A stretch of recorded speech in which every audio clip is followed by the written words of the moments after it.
नमस्कार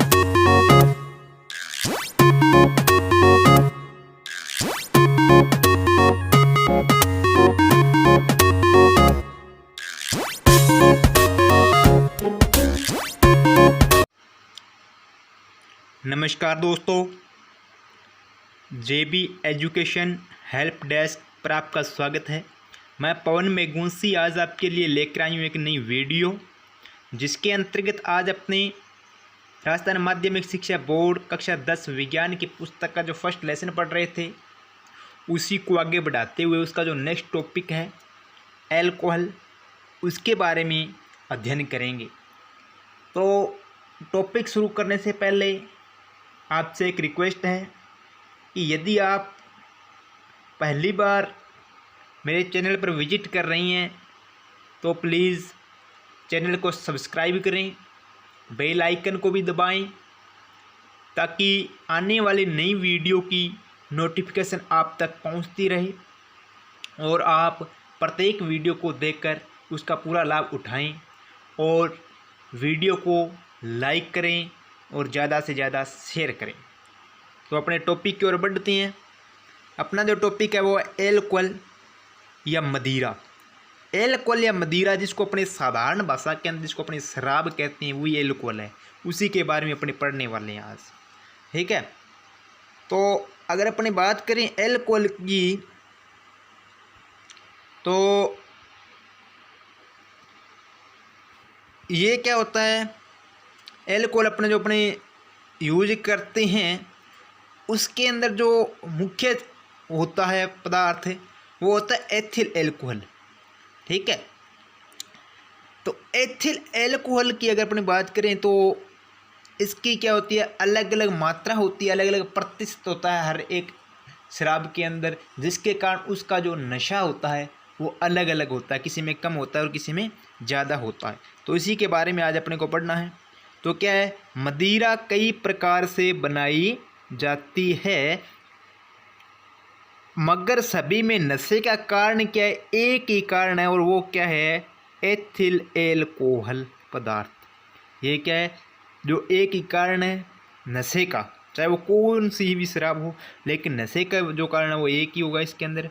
वो कौन सा होगा, वो होगा एथिल एल्कोहल, और जिसका रासायनिक सूत्र क्या होता है, C2H5OH, C2H5OH। ये इसका क्या होता है, कारण होता है, ठीक है। एथिल एल्कोहल इसको अपने कहते हैं, ठीक है।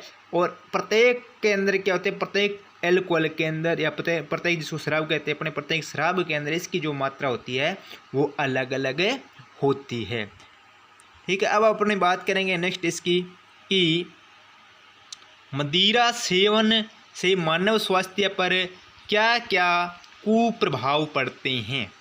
मदिरा सेवन से मानव स्वास्थ्य पर क्या क्या कुप्रभाव पड़ते हैं। तो देखो क्या क्या कुप्रभाव पड़ते हैं। मदिरा पान से एल्कोहल रक्त प्रवाह द्वारा यकृत में पहुंचता है, यानी कि जो अपने मदिरा पान करते हैं, शराब पीते हैं, तो वो एल्कोहल क्या है, ब्लड के साथ मिलकर कहाँ पर पहुंच जाती है, यकृत में पहुंच जाती है, लीवर के अंदर पहुंच जाती है, ठीक है। और अधिक मात्रा में उपस्थित एल्कोहल को यकृत क्या करता है, एसिटाल्डिहाइड में बदल देता है। एसिटाल्डिहाइड ये क्या है, एक रासायनिक पदार्थ होता है जो कि विषैला होता है, ठीक है। तो यदि अपने लंबे समय तक अधिक एल्कोहल का सेवन करेंगे तो वो एल्कोहल क्या है, ब्लड के साथ मिलकर यकृत के अंदर, लीवर के अंदर चली जाएगी और उसके बाद में लीवर उसको एसिटाल्डिहाइड में बदल देगा, जो कि एक विषैला पदार्थ होता है। उसके बाद में अगर अपनी बात करें, एल्कोहल के प्रभाव से व्यक्ति के शरीर का सामंजस्य एवं नियंत्रण कमजोर हो जाता है, जिससे कार्य क्षमता क्षीण होती है और दुर्घटना की संभावना बढ़ जाती है। जब शराब का सेवन करता है व्यक्ति तो क्या होता है, वो डायरेक्ट ब्रेन पर अटैक करती है। शराब का जो असर होता है वो ब्रेन पर होता है, ठीक है, जिस कारण क्या ब्रेन की जो कार्य क्षमता हो जाती है वो क्या होती है, कमज़ोर हो जाती है, ठीक है। और व्यक्ति का जो शरीर है वो उसके कंट्रोल में नहीं रहता है और दुर्घटना की जो संभावनाएं हैं वो बढ़ जाती है। कई बार अपने देखते हैं जब व्यक्ति ज़्यादा शराब पी लेता है तो उसकी जो भाषा है वो बदल जाती है, यानी कि वो बोलने की कोशिश करता है लेकिन उसके जो शब्द हैं वो सही ढंग से उनको अपने बोल नहीं पाता है, या उसकी जो मूवमेंट है उसमें उसको परेशानी होती है। ऐसा क्यों होता है?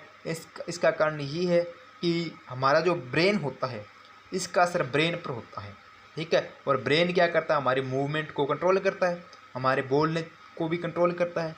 तो उस पर कंट्रोल किसका हो जाता है? शराब का हो जाता है। तो वो कार्य करना क्या कर देता है? धीरे धीरे कम कर देता है, उसकी कार्य क्षमता कम हो जाती है और व्यक्ति क्या करता है? दुर्घटना का शिकार हो सकता है।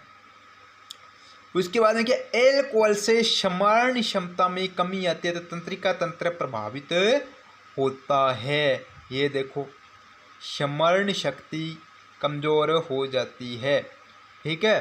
स्मरण शक्ति कमज़ोर हो जाती है, यानी कि याददाश्त जो होती है वो क्या हो जाती है? कमज़ोर होने लगती है, ठीक है।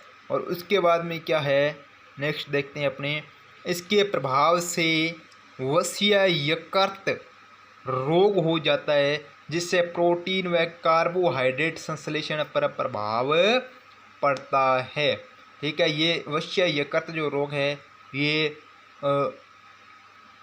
लीवर से संबंधित ही है, ठीक है। यकृत में क्या है? वसीय अम्लों का जमाव हो जाता है, ठीक है, जिसके कारण क्या है? प्रोटीन व कार्बोहाइड्रेट का जो संश्लेषण है वो क्या हो जाता है? कम होने लगता है, ठीक है। और इससे व्यक्ति की आर्थिक स्थिति कमज़ोर होती है या सामाजिक प्रतिष्ठा को भी क्या है? ठेस पहुंचती है। तो ये बात थी अपने एल्कोहल की या शराब की, ठीक है। अपनी बात की शराब की कि एल्कोहल जो है उसका क्या प्रभाव पड़ता है। तो जो मुख्य बातें इस टॉपिक की याद रखने वाली, एल्कोहल का रासायनिक सूत्र क्या होता है? C2H5OH, ठीक है। जो इसके अंदर मुख्य जो पदार्थ होता है एथिल एल्कोहल C2H5OH, उसका रासायनिक सूत्र याद रखो। और उसके बाद में इससे क्या क्या परेशानियाँ होती हैं, क्या क्या इसके दुष्प्रभाव होती हैं, उसके बारे में अपने पढ़ा। नेक्स्ट अपना जो टॉपिक है, इम्पोर्टेंट टॉपिक है ये अफीम, ओपियम जिसको अपने कहते हैं, ठीक है। बहुत इंपॉर्टेंट टॉपिक है। इसमें से एक क्वेश्चन 99% एग्ज़ाम के अंदर पूछा जाता है। तो इस टॉपिक को बढ़िया तरीके से समझने की कोशिश करना, बहुत इंपॉर्टेंट टॉपिक है। एक क्वेश्चन 99.9% नहीं 100% कह सकते हैं अपने, एक क्वेश्चन इसके अंदर से आता ही आता है। चाहे वो इसका वैज्ञानिक नाम पूछ ले अफीम का, चाहे अफीम से निकलने वाले जो विभिन्न प्रकार के एल्कलॉइड हैं उन एल्कलॉइडों के क्या है नाम पूछ सकता है, कौन कौन से एल्कलॉइड अफीम से निकाले जाती हैं। या क्या पूछेगा, जो एल्कलॉइड निकाले जाते हैं अफीम से उनको अपने किस प्रकार यूज करते हैं, हमारे लिए वो किस प्रकार यूजफुल हैं, तो इस पर भी वो क्वेश्चन पूछ सकता है। तो अपने अब पढ़ेंगे अफीम के बारे में। अफीम को अपने ओपियम भी कहते हैं, ठीक है। तो इसके जो वैज्ञानिक नाम है वो क्या होता है? पेपेवर सोमनीफेरम होता है अभी, ठीक है। याद रखना, ये बहुत इंपॉर्टेंट है, ये क्वेश्चन बहुत बार आया एग्जाम के अंदर, तो इसको ढंग से इस टॉपिक को पढ़ लेना। तो इसका जो वैज्ञानिक नाम है वो है पेपेवर सोमनीफेरम। क्या नाम है? पेपेवर सोमनीफेरम, ठीक है। और ये क्या है? अफीम पादप पेपेवर सोमनीफेरम के कच्चे फल से प्राप्त दूध के सुखाने से बनता है और दूध में लगभग 30 प्रकार के एल्कलॉइड पाए जाते हैं। कितने प्रकार के? 30 प्रकार के एल्कलॉइड पाए जाते हैं। और ये नाम ढंग से याद कर लेना भी, ठीक है। इसके अंदर होता है मुख्यतः मार्फिन होता है, कोडीन होता है, निकोटीन होता है, सोमनीफेरिन, पेपेविरिन प्रमुख हैं। ये मुख्य हैं। वैसे तो कितने लगभग 30 के अलग वो निकाले जाते हैं, लेकिन मुख्य कौन कौन से हैं? मार्फिन हो गया, कोडीन हो गया, निकोटीन हो गया, ठीक है, सोमनीफेरिन हो गया, ये इसके अंदर मुख्य होती हैं, ठीक है। उसके बाद अपन अगर बात करें अपने मार्फिन व कोडीन की, तो मार्फिन व कोडीन का जो उपयोग है वो किस में किया जाता है?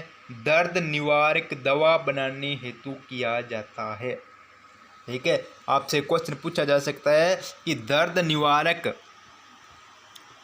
निवारक दवा बनाने में किसका उपयोग किया जाता है? दर्द निवारक दवा किससे बनती है? किससे बनती है अभी? दर्द निवारक दवा जो बनती है अपनी, वो बनती है मॉर्फिन व कोडीन से। किससे बनती है? मॉर्फिन व कोडीन से, याद रखना, ठीक है। और उसके बाद में क्या है? शांति व आनंद की अनुभूति प्राप्त करने के लिए अफीम या उससे बने नशीले पदार्थ हेरोइन का उपयोग कई लोगों द्वारा किया जाता है, ठीक है। हेरोइन का नाम आपने सुना होगा, नशे के रूप में इसका उपयोग किया जाता है।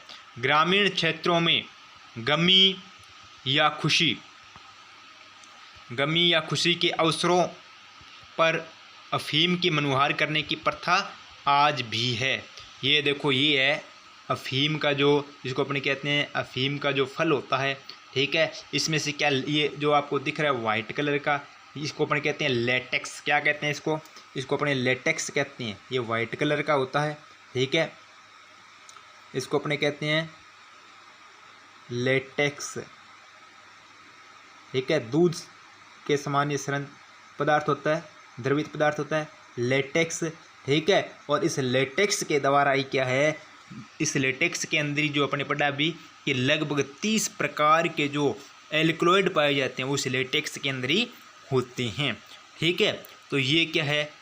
ये इसका जो फल है जिसको अपने डोडा पोस्ट भी कहते हैं, वो है ये, ठीक है। तो इसके अंदर लेटेक्स होता है और उस लेटेक्स के अंदर ही क्या होता है, लगभग 30 प्रकार के एल्कलॉइड पाए जाते हैं, जिसके अंदर मॉर्फिन व कोडीन भी पाया जाता है और जिसका उपयोग अपने किस में करते हैं? दर्द निवारक दवा बनाने में इसका उपयोग किया जाता है। उसके बाद में देखो, ग्रामीण क्षेत्रों में कई माताएं अपने छोटे बच्चों को सुलाने के लिए अफीम खिलाती हैं। कोई भी कारण अफीम का सेवन व्यक्ति को उसका आदी बना देता है। प्रारंभ में कम मात्रा ली जाती है, परंतु धीरे धीरे मात्रा को बढ़ाने से मजबूर हो जाते हैं और अफीम के डोडे यानी कि फल भुत्ती उबाल कर पीने की लत बहुत से लोगों में होती है और प्रतिरोधक क्षमता कम हो जाने से व्यक्ति बार बार बीमार रहने लगता है। अंत में असामयिक मृत्यु हो जाती है। डॉक्टर या स्वयंसेवी संस्थाओं की मदद से इससे छुटकारा पाया जा सकता है, ठीक है। तो ये बात है अफीम की, यानी कि चाहे इसका कितना भी सही यूज है, लेकिन जब अपन इसका लंबे समय तक यूज करते हैं तो व्यक्ति इसका आदी हो जाता है और जिसके कारण इस शरीर इसकी मांग करता है, व्यक्ति को इसको लेना पड़ता है और ये जिसके कारण इससे क्या विभिन्न प्रकार के रोग उत्पन्न हो जाते हैं, ठीक है। तो ये नुकसानदायक है, तो जितना बचा जा सकता है इससे बचना चाहिए। असामयिक समय से पहले व्यक्ति की मृत्यु हो सकती है इसके कारण। उसके बाद अन्य नशीले पदार्थ कौन कौन सी हैं जो नशे के रूप में उपयोग में लिए जाते हैं? तो इसके अंदर देखो, इसके अंदर कोकीन है, भांग है, चरस है, गांजा है, हशीश है, एलएसडी यानी कि लाइसर्जिक एसिड डाइएथाइल एमाइड। ये क्या, ये एक रासायनिक पदार्थ होता है एलएसडी, ठीक है। इनका क्या है, अपने नशे के रूप में यूज करते हैं, ठीक है। अन्य पदार्थ भी मादक पदार्थों के रूप में प्रचलन में है और युवा इनका प्रयोग विभिन्न कारणों से कर बैठती हैं या चुंगल में फंस जाती हैं और इनके प्रयोग के दुष्प्रभाव से परिवार से विच्छेदन, अपराध प्रवृत्ति की वृद्धि, शारीरिक या मानसिक कमजोरी के रूप में सामने आते हैं, ठीक है। तो ये अन्य जो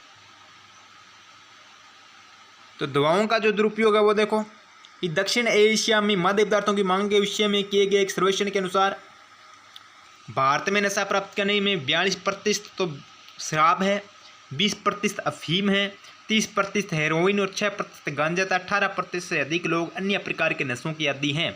रिपोर्ट के अनुसार डॉक्टर के पर्चे पर मिलने वाली दवाओं जैसे मॉर्फिन, पैथेडीन, ब्यूप्रिनोफ्रिन, प्रोपोक्सिफिन, नाइट्राजिपाम, डाइजिपाम का दुरुपयोग नशे के लिए बढ़ा है और स्मैक का प्रयोग भी बढ़ा है।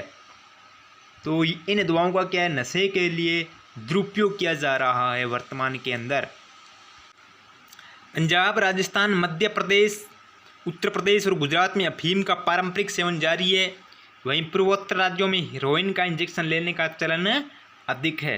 यानी कि अपने राजस्थान की बात करें तो राजस्थान में कई क्षेत्र ऐसे हैं जहाँ पर अफीम को विभिन्न प्रकार के शुभ कार्यों में बहुत ज़्यादा यूज किया जाता है। एक परंपरा के तौर पर, जैसे शादी ब्याह का कोई प्रोग्राम होता है या कोई और प्रोग्राम होता है जो शुभ प्रोग्राम होता है, उसमें अफीम को एक परंपरा के रूप में यूज किया जाता है, जो कि बहुत गलत है।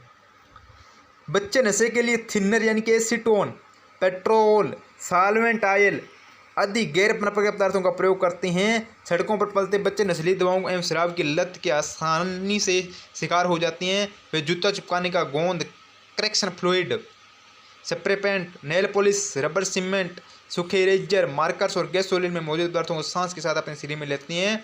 नशे में जिंदगी की सच्चाई तथा भूख से बेखबर होने का प्रयास करने से बच्चे डरावने सपने, फेफड़ों में सूजन, गुर्दों की खराबी और अधिक कभी ठीक नहीं होने वाली मानसिक क्षति जैसी शारीरिक या मानसिक समस्याएं मोल ले लेते हैं।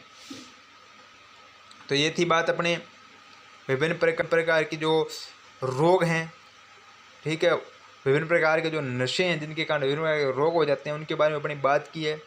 किस प्रकार से आज का जो युवा है नशे की गिरफ्त में आ रहा है। जो एक शौक के तौर पे नशा शुरू होता है वो एक लत बन जाता है, एक आदत बन जाता है, और उस आदत के कारण ही व्यक्ति की समय से पहले मौत हो जाती है।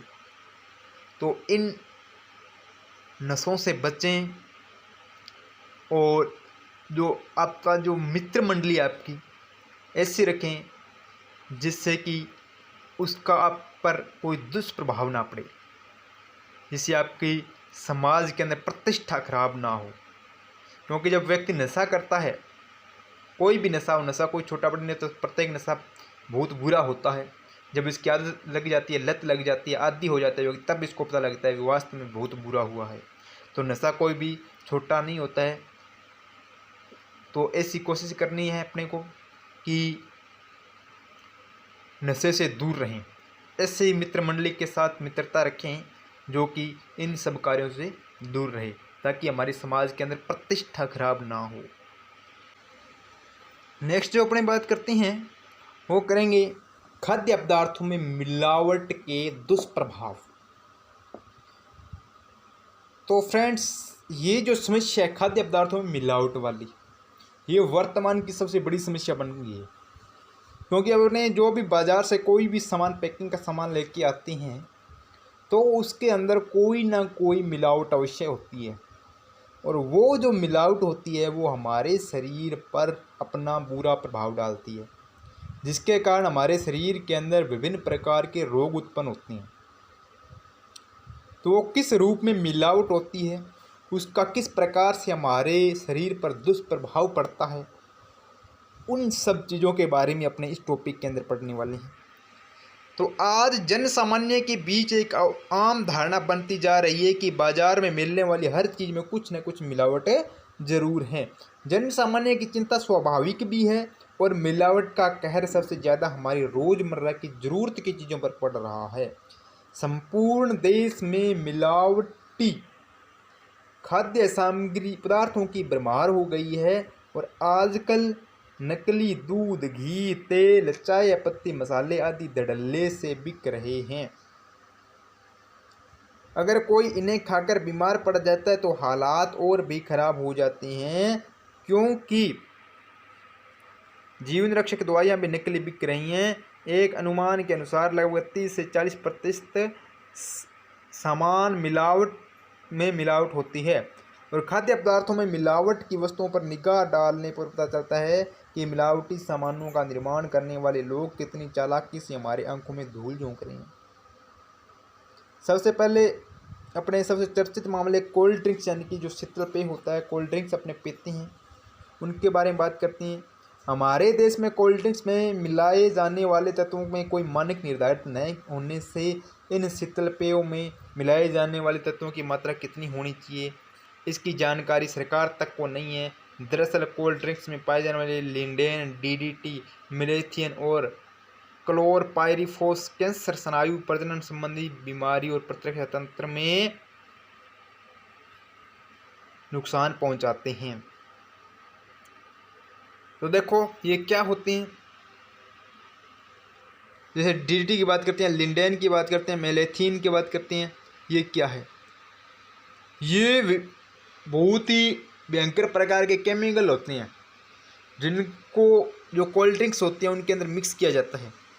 और ये ऐसे रासायनिक पदार्थ होते हैं जो हमारे शरीर में विभिन्न प्रकार की भयंकर बीमारियां उत्पन्न करने की ताकत रखते हैं, जिसके कारण क्या कैंसर जैसी भयंकर बीमारी हमारे शरीर में उत्पन्न हो जाती हैं। प्रजनन संबंधी बीमारियां उत्पन्न हो जाती हैं। प्रजनन यानी कि जो रिप्रोडक्टिव जो अपनी पावर होती है वो भी प्रभावित होती है। ठीक है, स्नायु यानी कि जो नर्व सिस्टम होता है वो हमारा प्रभावित होता है। और प्रतिरक्षा तंत्र यानी कि हमारा जो इम्यूनिटी सिस्टम है वो भी इससे बहुत ज़्यादा प्रभावित होता है। ठीक है, तो इससे देखो कितने रोग हो जाते हैं। कैंसर हो जाता है, बहुत भयंकर रोग है ये। ठीक है, नर्व सिस्टम से संबंधित रोग इससे हो जाते हैं, रिप्रोडक्टिव सिस्टम से संबंधित रोग इससे रोग हो जाते हैं। ठीक है, और इम्यूनिटी सिस्टम से संबंधित इससे रोग हो जाते हैं।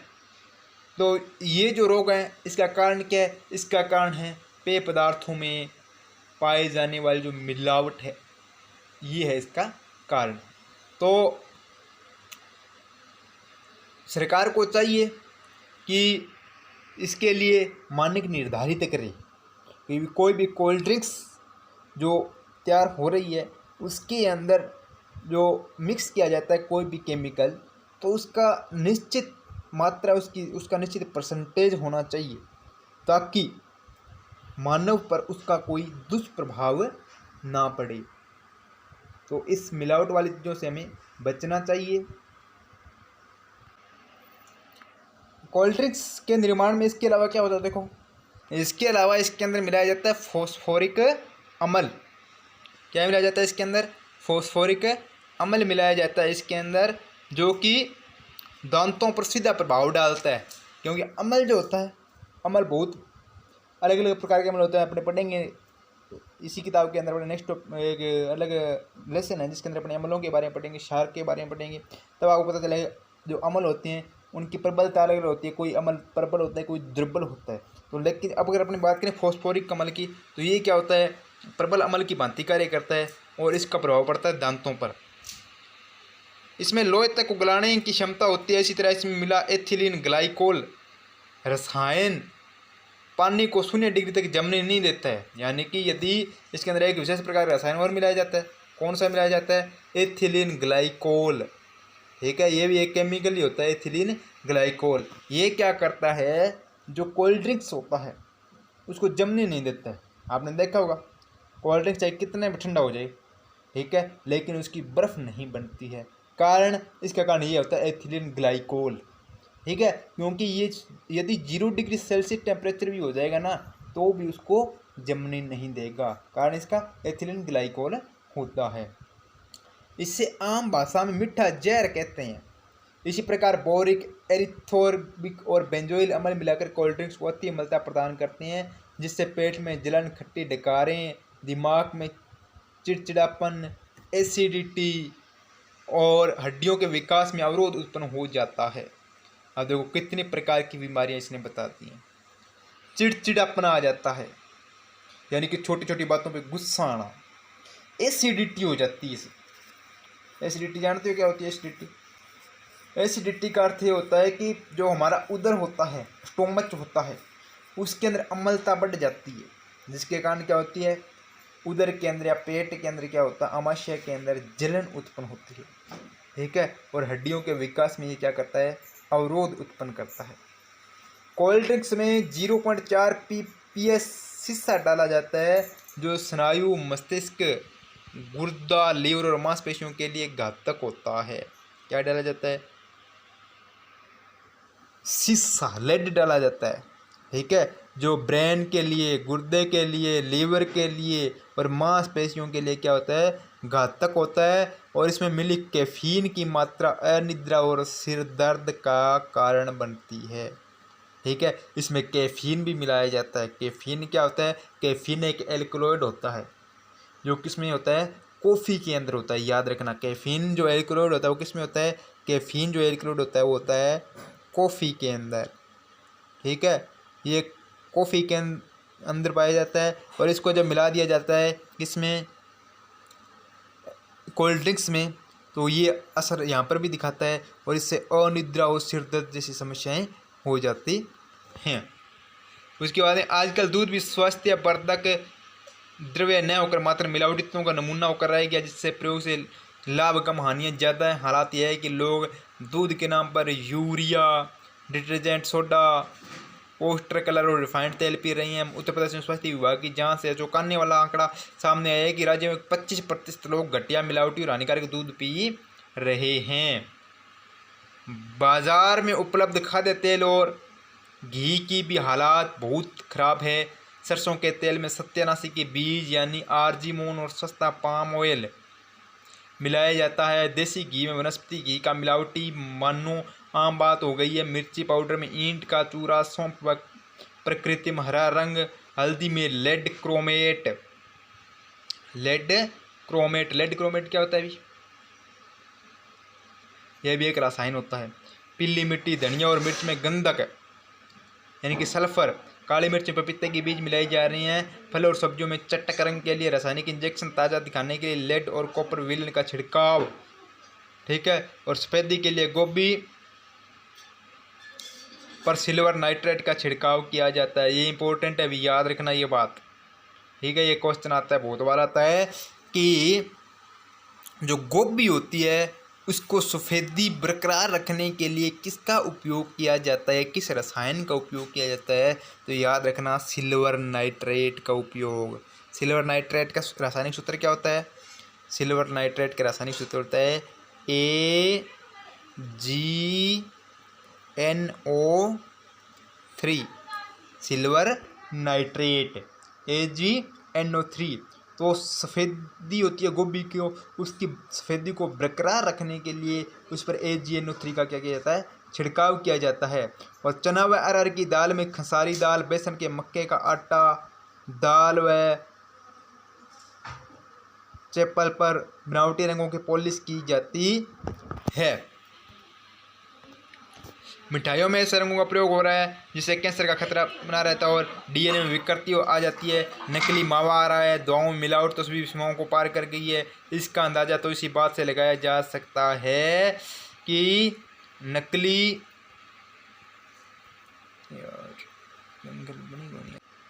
दवाइयों की समस्या और औषधि विनिमय पर गठित माशेलकर समिति ने नकली दवाओं का धंधा करने वालों को मृत्युदंड तक देने की सिफारिश की है। तो याद रखना कौन सी समिति की बात कर रहे हैं? अपने माशेलकर समिति की बात कर रहे हैं। जो माशेलकर समिति है, ठीक है, वो नकली दवाओं का धंधा करने वालों को मृत्युदंड देने तक की सिफारिश की है। प्रश्न यह उठता है कि आखिर मिलावट को इस महारोग से निपटने में कानूनी रूप से क्या प्रावधान है? सच्चाई तो यह है कि समस्या की जड़ में देश में जरूरी मानकों का अभाव है। सुरक्षित भोजन के संदर्भ में भारतीय मुख्य कानून है। वो कानून कौन सा है? वो कानून है 1954 का खाद्य पदार्थ अल्प मिश्रण निषेध अधिनियम, ठीक है। 1954 का कौन सा? खाद्य पदार्थ अल्प मिश्रण निषेध अधिनियम यानी कि PFA।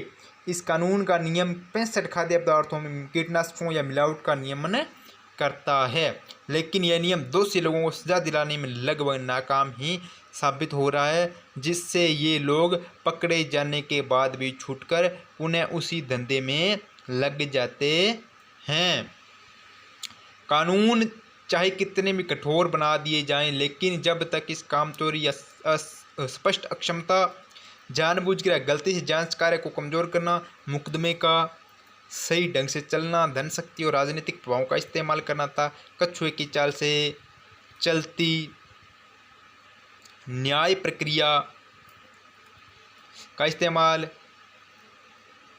में परिवर्तन नहीं होता है, बात बनने वाली नहीं है। सरकार यही वास्तव में मिलावट को रोकने के लिए दृढ़ संकल्प हो जाए तो इससे कोई दो राय नहीं है कि उस पर रोकना लग सके। आवश्यकता बस एक ठोस नीति और उस पर उचित क्रियान्वयन की है। तो ये बात है, यानी कहने का भावार्थ ही है कि